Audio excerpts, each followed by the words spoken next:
Hey everybody! In this video I'm going to show you how to use the GNU Debugger to debug your C++ and assembly programs.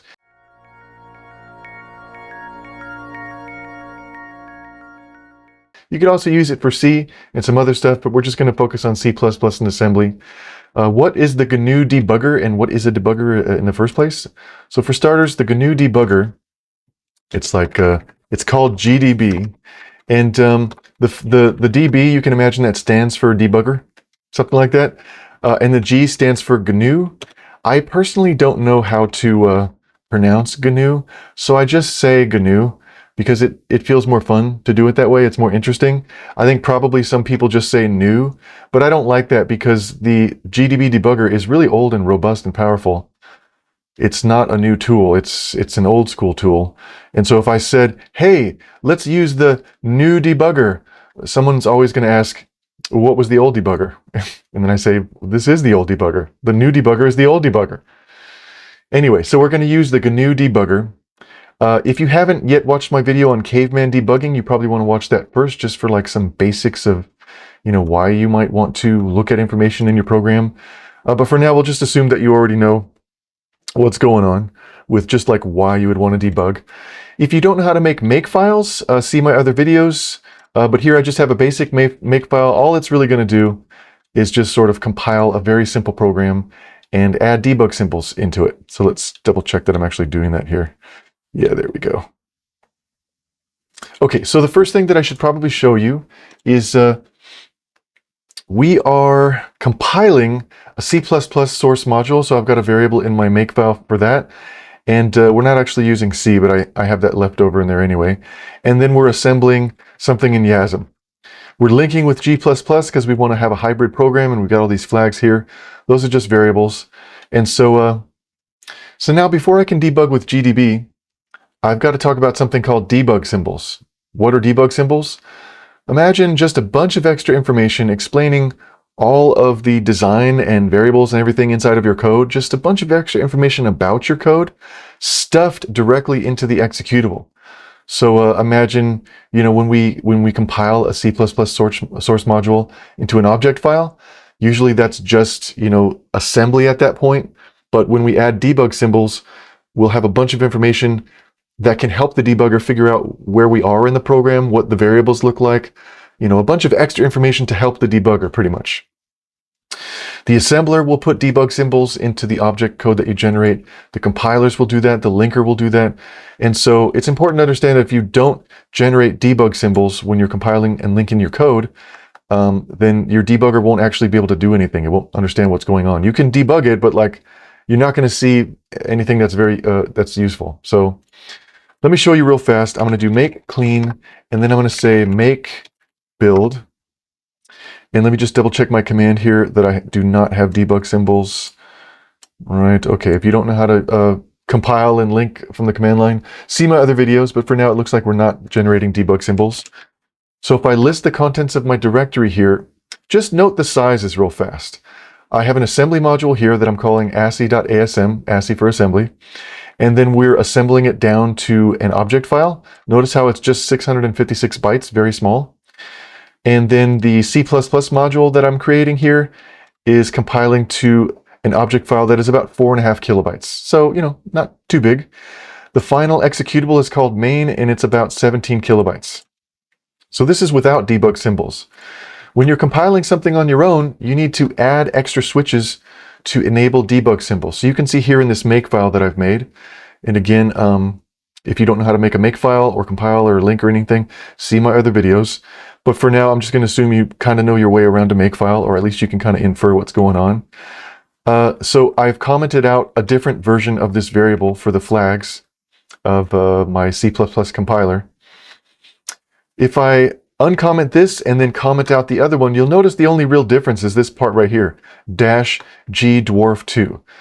Usually in C++ compilation, it'll just be -g to generate debug symbols, and then the symbol format will default to a format called dwarf 2. So I don't know. For these tutorials, I like to just specify the full format, but you can just say -g in your C++ compiler and linker. We do the same thing for the linker down here, so I'm going to uncomment this and comment that, and the only difference is just gdwarf2. So I'm just telling my linker that I also want debug symbols in there too. Then we do the same thing for the assembler. So I'm going to uncomment that and comment this other one. And the only difference is that in the assembler, we kind of have to specify it a little bit differently. Instead of gdwarf-2, it's just gdwarf2 with as just one string. And I think with YASM, you have to specify the debug symbol format. So just keep that in mind. So now I've turned on all the debug symbols. I'm going to do real fast make clean and make build one more time. And then if I list everything, let me just double check that it's building the symbols now, right? Okay, good. Notice that the files are bigger. So this ASCII-O file is now 1.8 kilobytes instead of half a kilobyte. The main.o object file is now 36 kilobytes instead of only 4.5. And the executable main is 36 kilobytes instead of just 17. So you can feel it already, right? Like there's a bunch of extra information sitting inside the object files and the binary, which allows us to debug our program. Okay, so now that we've generated debug symbols in our program, we can actually think about starting to use GDB. So GDB is a program, just GDB by the command line. If you don't have it in your system already, you can go sudo apt install GDB, or depending on what system you're on, maybe sudo dnf install GDB or whatever your package management program is, but we just need to install GDB. On Ubuntu and Debian, I think there is a meta package called build essential, which will give you a bunch of compilation tools and makefile stuff and whatever. So I'm just going to assume at this point you already have GDB on your system. To launch GDB and go into its console, just type GDB by itself. So now we're inside of the GDB console or terminal. We're no longer inside of a bash terminal. We can't type normal commands. Let me show you real fast. Here's the first command you want to learn on GDB. It's called quit. Never quit, never surrender. So, normally if you're at the command line, you can do something like cat, etc., OS release, just to see what operating system you're using. So you can see for this virtual machine that I'm using right now, I've got like Ubuntu 22 on there. If we go inside of GDB, we can't use regular bash commands anymore, or regular operating system commands. We can't say cat, etc., OS release, because we can now only use GDB commands. We're inside of GDB already. Notice how it says undefined catch command, blah, blah, blah, blah, blah. I don't know what you're talking about, dude. Okay, so remember we do Q or quit to get out. You can actually just type Q. A lot of commands that I'm going to be talking about, you can abbreviate them with 1 or 2 or 3 letters, and it totally works, just for speed. So now that we know how to enter GDB, and now that we also know that we have already compiled our program with debug symbols, we can attach GDB to our program. I mean, what's the whole point of a debugger? Most of the time, we will just have our debugger attached to our program and launch it, or I guess launch it while it's attached. You can also attach to a running program already, but we're going to launch a program and stay attached to it, and then we can sort of catch crashes and see what's going on, or we could also tell the debugger to stop the program at certain points in time, like when we hit a certain line number or when a variable changes or something like that, and then we can look around. We can look at all the variables, look at the state of the program, even change things if we wanted to. We can look at all the registers if you're coding in assembly. So it's pretty useful. Anyway, I'm going to go GDB, and the next command we're going to learn is file, which just tells GDB to attach to a program so that we can run it. So, the name of our program here that we compiled is just called main. And so if I type file main, then GDB should load up that file and try to parse its debug symbols so it can begin debugging for you. Notice how it says reading symbols from main. If we typed that wrong, if we said, if we did a typo or we had something with no debug symbols, it will give us some sort of an error message. So for now, I'm just going to quit and then go back in just to make sure that it's all clean. And we're going to do file main. Now it attaches. Once it's attached, I guess it's not technically attached because the program's not running, but once it has loaded the debug symbols for that program, we can run the program with the run command in GDB. Also, kind of interesting, if you have debug symbols that are generated separately from your executable, you could tell GDB to load the symbols file and then run your program. That happens a lot in Linux where people release the non-debug friendly version of a program, and then they'll release the debug symbols separately if you're interested. Anyway, so I'm going to type run, and it'll run the program. Notice how GDB kind of tells us that it's starting up now. It's like starting the program, and then here's like a thread debugger that's being enabled, and it says we're using this library to do it, and then it says hello. Here's the hello message. So the program is actually running. That's not my name, I wish it was. And then it prints the final result, and then GDB says your program exited normally. On newer versions of GDB, there's a setting, I think by default, where it'll ask you if you want to start a debug daemon, a debug info daemon or something, yes or no. You can usually just hit enter to skip that without actually having to type N. It's a little bit faster. So the whole program ran and finished. If I type run again, it does the same thing. In GDB, if you hit enter without typing anything, it ends up repeating the previous command. So I'm not going to type run. If I just hit enter, are you serious? GDB made me into a liar. Well, most of the commands will repeat if you hit enter. I guess not the run command. So I'll type run again. And okay, I mean, the program is pretty good, right? So if you watched my, it's not pretty good, it's a nonsense program. I mean, it doesn't crash is what I'm saying. If you watched my previous video, which you should, on caveman debugging, I had this, nonsense portion of code that just sort of updated a variable, and we pretended that we were confused and we didn't understand what was happening, and we used GDB to debug it. So what I'm going to do right now is I'm going to cause a crash. Either, let's say we'll start off with throwing an exception, and then we'll try to use a no pointer, and then we'll see a crash. And then after that, I'm going to start using breakpoints where we can stop automatically inside of our program to print the state of the program, print the variables.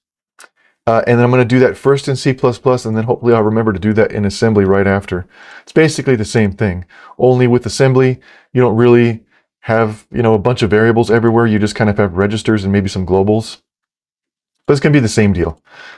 Okay, so let's pretend that we are going to have a crash. Okay, so this program just kind of runs. Later on, we'll figure out why the result is wrong. We'll just pretend that it's wrong. But for now, we'll just say, how about we uncomment this line right here? And what will happen is when we're running the main loop, at some point in the loop, we get f called with a value as an argument. When f gets called, the input will be looked at here. And if the input is more than 1, which is definitely going to happen like right away, then we'll call on the g function. Then the g function will just throw an exception. We'll just pretend that something really bad happened. You crashed, or you actually did throw and you didn't catch your throw, or maybe the system threw something at you, or another library threw something at you and you didn't catch it. So just basically a program crash. Let me run this real fast. I'm going to go make run just to show you that the program crashes. Make run at this point is the same thing as just kind of executing the program, but you can see that it says terminate called after throwing an instance of runtime error. And then there's the message, oh my gosh, and then aborted, core dumped. That's not good. So now let's try to understand why. Why did that crash? Pretend you don't know that it happened in G. You're trying to investigate. So we could type GDB and then we could type a file to load the debug symbols, but it's a little bit faster just to type GDB main and just sort of name the file that you want to load right away. So if I do that, notice how it automatically tries to load the debug symbols from main. Then I can just type run. And then the program tries to run, and notice how it actually catches the crash. If you look down here, terminate called after throwing an instance of runtime error. So that's what the program thinks is going on. But then the program is trying to terminate. But then down here, GDB is like, wait. I just caught, a termination getting invoked here. And you can see this is sort of system code. Like we did not create this source file, pthreadkill. We didn't write that. That's the standard library. And there's a function here called pthreadkill implementation with those, fun C underscore prefixes everywhere. And so this is like some sort of a C source file. And we don't have that file on the system, so we can't really debug that file. Lucky for you, most of these standard libraries work all the time, so you don't really need to debug them. You need to debug your code instead of the standard library code. So the question really is, how did I get here? How did I get to this crash? So the next command we'll learn in GDB is just the where command. The where command will give us an output of the current call stack. I'm going to release a video in the future that kind of explains call stacks, but basically imagine a abstract data type, a data structure called a stack, and every time you want to add data to the stack, it just sort of stacks up on top of the last piece of data. So like if I add something, let's say I wanted to add the number 5, then I would just add the number 5 on top of the stack, right? If I wanted to add the number 11, then I would just add the number 11 onto the stack. And then later you can pop stuff off of the stack. And the stack is a really good data structure to sort of give you a trail of breadcrumbs to know where you got, where did you come from. So we call this the call stack because what's happening is every single time you call a function, then the new scope and the new function that you're invoking, it has something called a call frame full of information about what local variables it has and like what its return address is and all that stuff. And we'll just call that chunk of data that belongs to one instance of a function call, we'll just call that a call frame. And so if you're stacking call frames one on top of the other, then we call that whole entire thing the call stack. And this is what allows us to use recursion and all these complicated call graphs and everything. It's really simple, but it's really powerful. So you're looking at the call stack. Each one of these lines is the call frame, or is a call frame.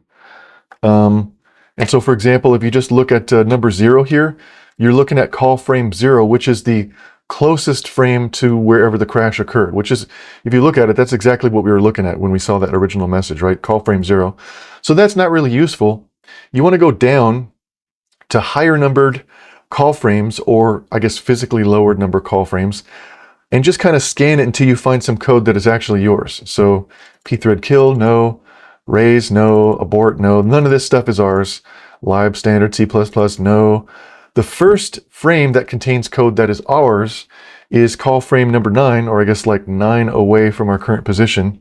So I guess find the physically highest call frame that is your code, or the lowest numbered call frame that is your code. And it's telling us right here, all right, we actually seem to have crashed in our code at line 65 on main.cpp. So if I go to 65, right there, it tells you exactly where the crash happened.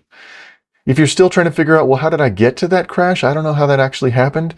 Just keep looking down further in the call frames. The next one, call frame 10, says, well, we were inside of function f with input equals 3 at main.cpp line 46. So if I just go to 46, I can get another clue. I can go, all right, so for some reason we called G. Imagine, again, this program is much more complicated. And then if we're still confused, we just look down at another one, and it's like, well, this whole mess started at CPP, main.cpp line 28. So if we look at line 28, it's like, well, we were inside of this loop, and we called the f function, and then the f function called the g function, and then g just kind of did a throw. So that gives us a lot of information. All right. Next thing we can do is we can sort of move up and down the call stack, because right now we're sitting at call frame 0, which is just the system code, but maybe we don't understand why the throw actually happened at, let's say, line 65, right? So we can use up to go up in the call stack to a different call frame. So if I hit up, notice how it mentions that we're now in frame number 1 instead of 0.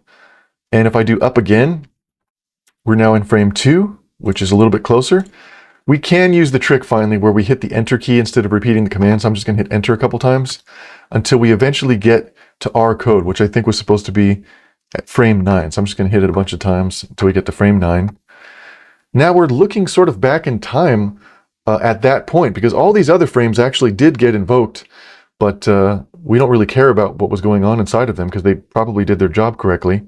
We're looking at our code, so we're going back in time right when we were doing this throw. Oh no, we threw. Why did we throw?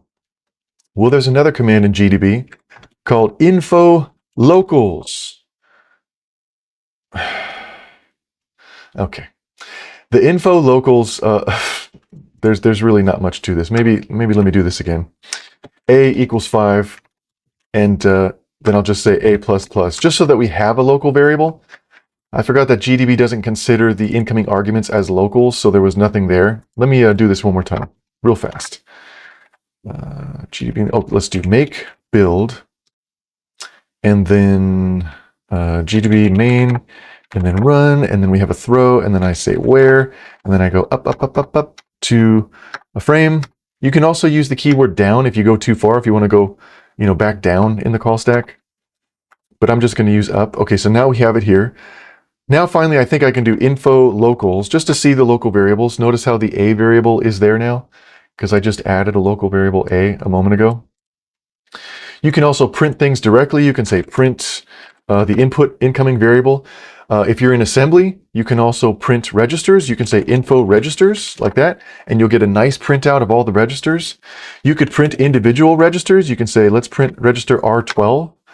You can print register R12 as binary by saying, I think it's P/T or print/T. Yeah, we can probably just do print/T also. T stands for 2 because it's a base 2 number system. Does that mean there's a P/H or a P/F for 15 or 16? S for 16? I don't know. I haven't tried that. Is it going to work? Hang on. P/S R12? It's not going to work. Nope, didn't work. I think it thinks it's a character pointer or something. But anyway, so we can print a lot of stuff. And like I said before, we can go up and down the call stack. So I can go down a couple times and then go back up again. And now we can assume that we've kind of debugged, where the source of the error was.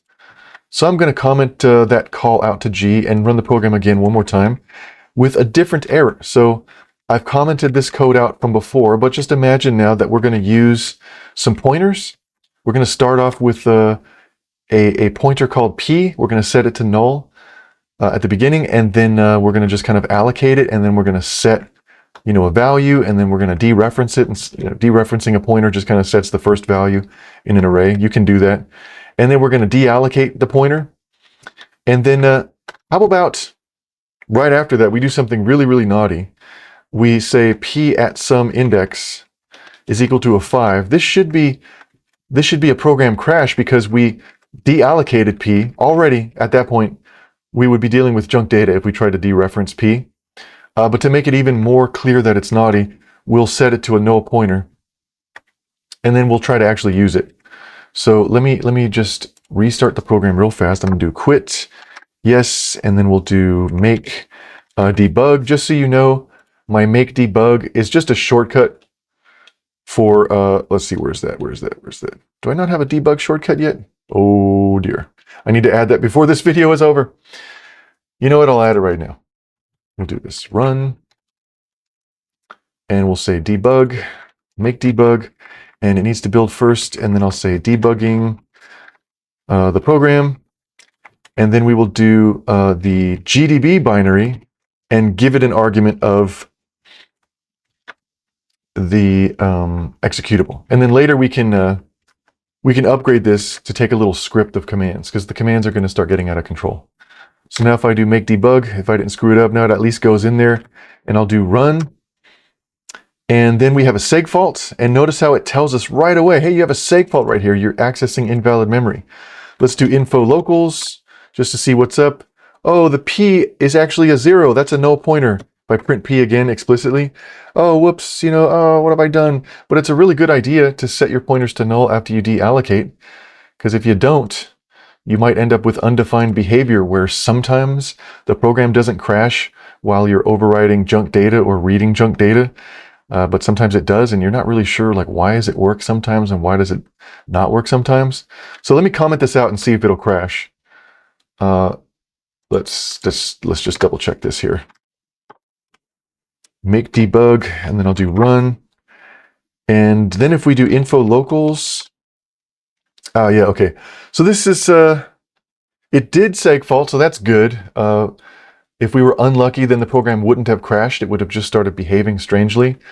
And when we print out the value of P, notice how it looks like a pointer still. Like if we were to debug the program and print the pointer value before we deallocated, then it doesn't really, it looks the same. It looks the same after we deallocated it, right? So this is called a dangling pointer, meaning you deallocated the pointer, but you forgot to set it to null afterwards. So then later when you're trying to debug the program, it's a little confusing because you're like, that looks like a regular pointer.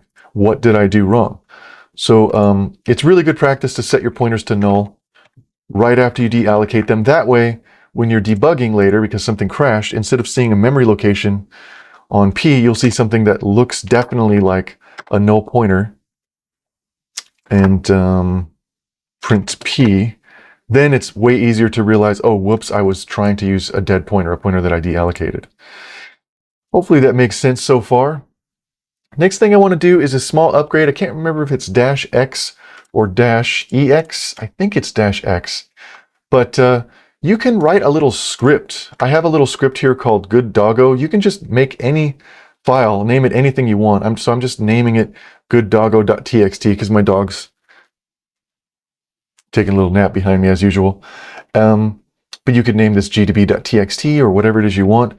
So you can put inside of this script file any command that you want GDB to execute when it launches. So let's just comment this stuff out real fast. And I'll just do run maybe for starters. Because whenever I've been launching for debug, I launch with GDB and then I type run manually, right? So I want to save a little time. So good doggo is the name of the script. So when I invoke GDB, I am going to, where is it? Right there. Okay, so GDB, and then I'm going to go dot, I think it's X. And then I'm going to say good doggo.txt. If it's not -x, then it's -ex. One of those executes the command that comes after, and one of those executes the command script that comes after. Let me just double check that this actually is going to work. So make debug.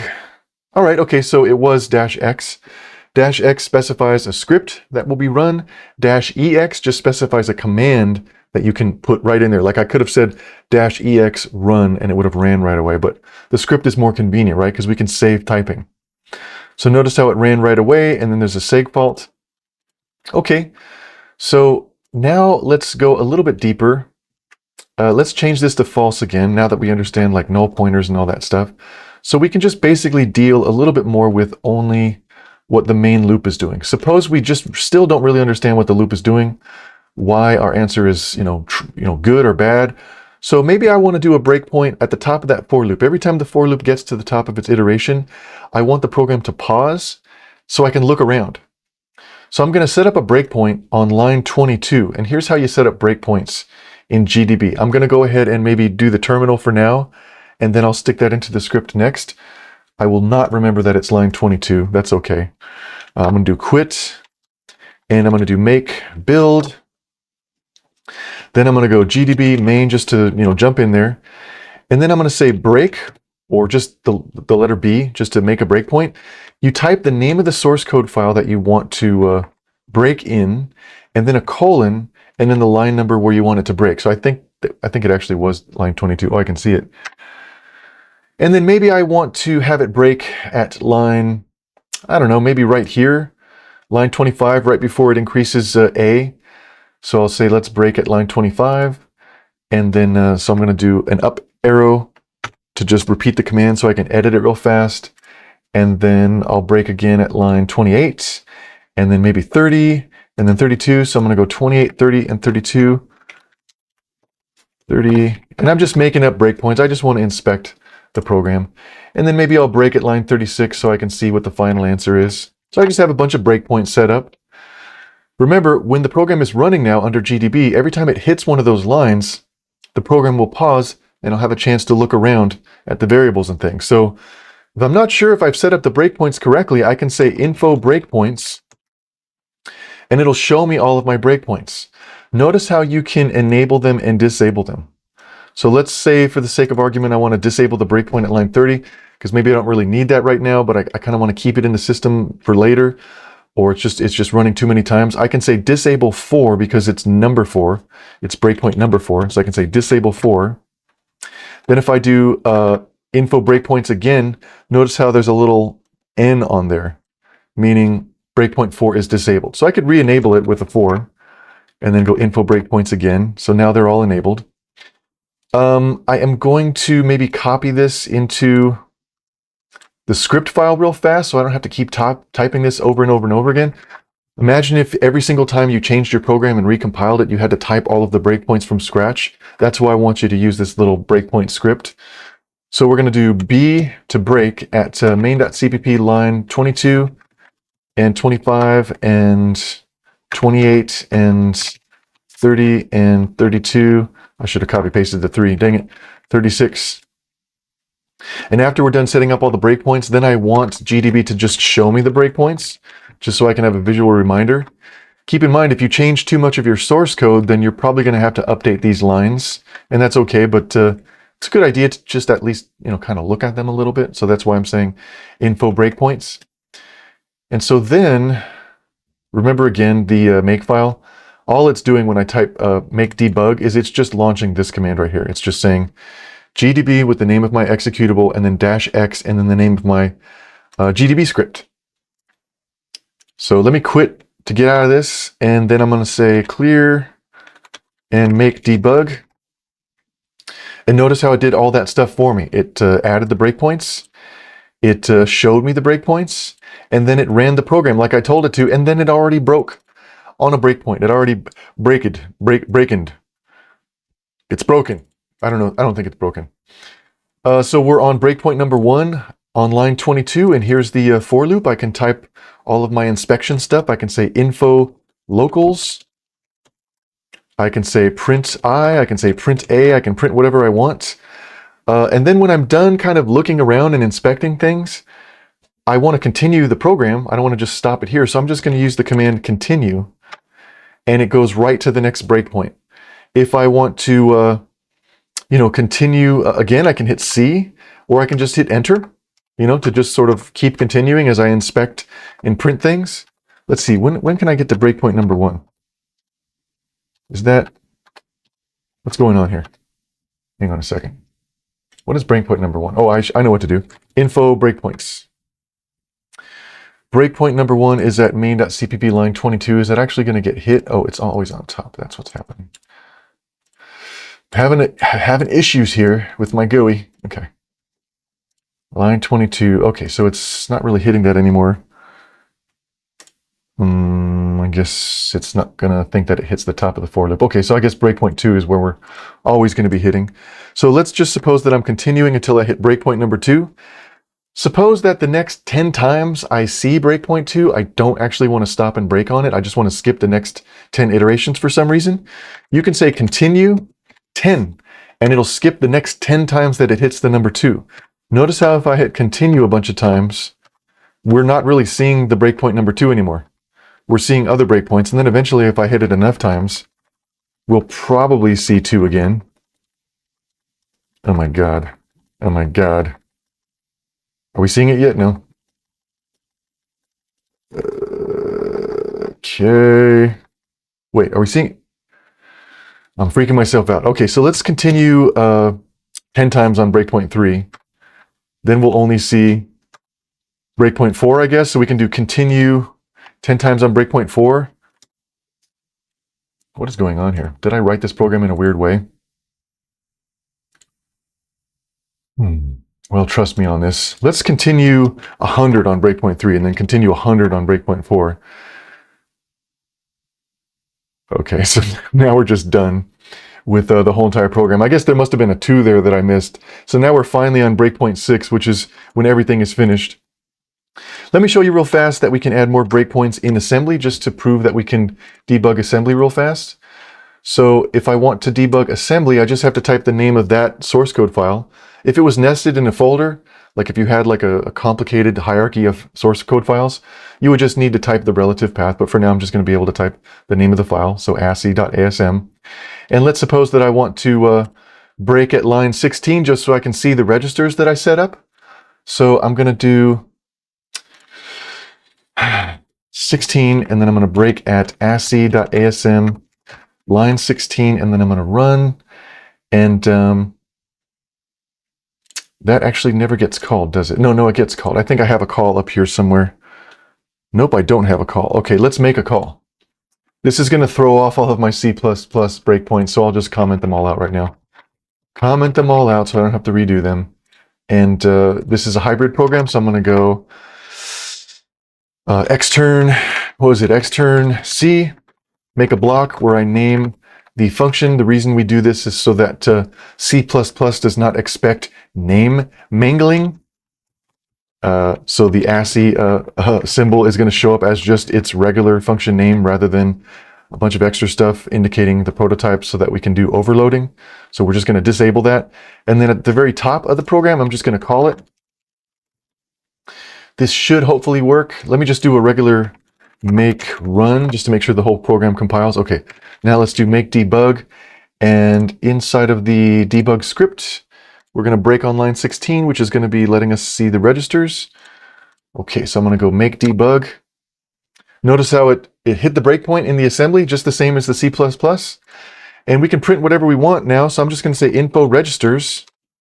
And if we look carefully, we can kind of see that we modified RAX. RAX is 15, so that's expected.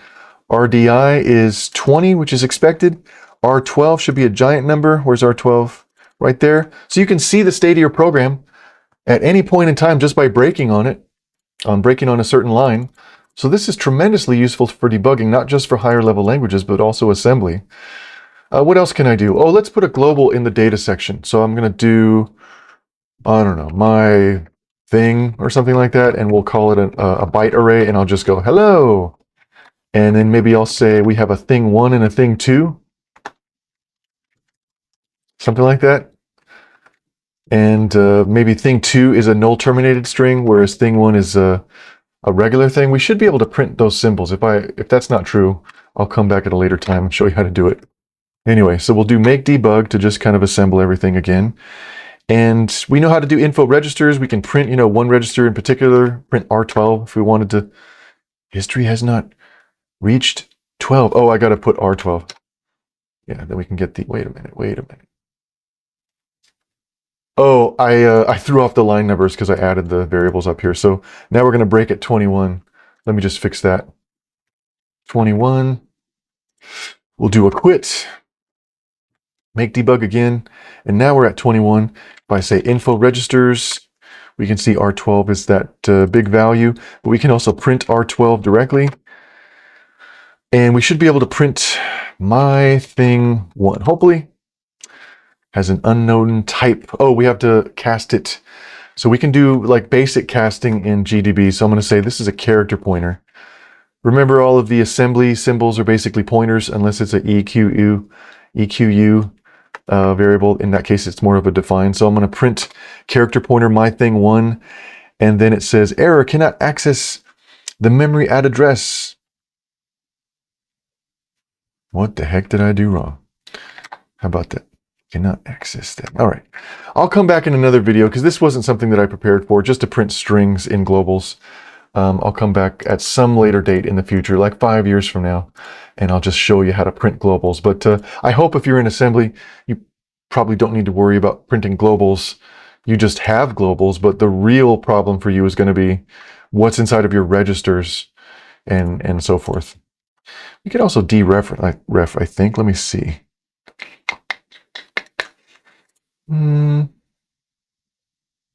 No, okay, I'm gonna move on from that. So anyway, we got a script, and we got a lot of basic GDB commands. Is there anything else that I wanted to show you? Let me just look at my notes real fast here to make sure I'm not forgetting to say anything. So we're gonna do debug symbols, console, quit, attach to binary, launching the program, uncaught exception, breakpoints, info delete, enable, disable, run, continue, end times, info registers, printing. Oh, we can print a register in binary. Forgot to show that. So we are at a breakpoint, I think. And if we printed R12 with the regular print, we can also do P/T to just sort of print it in binary. If you want to. I think I might have said that already. Either that or I said that like a couple days ago to someone. And then we can do info locals and then print a variable, and then we get the script file, and then we can quit. Okay, so I think this is pretty much everything that I wanted to show you. You now have a basic idea of what we can do inside of GDB, but keep in mind, there is so much more you can do in GDB than I can fit in one video. If you're interested, you can type help, and you can see a list of other major areas that GDB can handle. You can do, let's see, I think it's help, and then like we've got information on aliases, breakpoints, data, whatever. We can do, I think, help breakpoints to see more information on breakpoint commands. Yeah. So all of the things you can do with breakpoints is like all of these commands here. there are so many commands that they don't fit on one page. We have to hit enter to see one more page, or C to see all of the results without using paging anymore. So I'm just hit C. And so there's like, we can save trace points. We can try to catch exceptions. We can enable, disable breakpoints. There's like unwinders, which I've never even used. We can bookmark things. We can, start tracing memory. We can rethrow. There's like so many things we can do. Manipulate variables. So just keep in mind, GDB is incredibly powerful.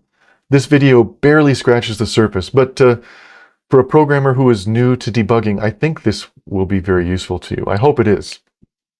Anyway, thanks for watching this video. I hope you learned a little bit of stuff and had a little bit of fun. I will see you in the next video. Rest yourself and take a nap and have fun for a little while, and have a sandwich and hug your loved ones. Okay, I'm out. See you later.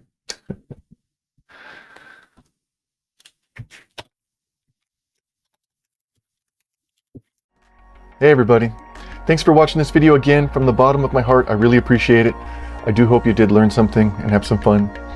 If you could do me a small little favor, could you please subscribe and follow this channel or these videos or whatever it is you do on the current social media website that you're looking at right now. It would really mean the world to me, and it'll help make more videos and grow this community. So we'll be able to do more videos, longer videos, better videos, or just I'll be able to keep making videos in general. So please do me a kindness and subscribe. Sometimes I'm sleeping in the middle of the night and I just wake up because I know somebody subscribed or followed. It just wakes me up and I get filled with joy. That's exactly what happens every single time. So you could do it as a nice favor to me, or you could troll me if you want to just wake me up in the middle of the night. Just subscribe, and then I'll just wake up. I promise that's what will happen. Also, if you look at the middle of the screen right now, you should see a QR code which you can scan in order to go to the website, which I think is also named somewhere at the bottom of this video. And it'll take you to my main website where you can just kind of like see all the videos I published and the services and tutorials and things that I offer and all that good stuff. And if you have a suggestion for clarifications or errata or just future videos that you want to see, please leave a comment. Or if you just want to say, hey, what's up? What's going on? Just send me a comment, whatever. I also wake up for those in the middle of the night. I wake up in a cold sweat and I'm like, it would really mean the world to me. I would really appreciate it. So again, thank you so much for watching this video, and enjoy the cool music as I fade into the darkness which is coming for us all.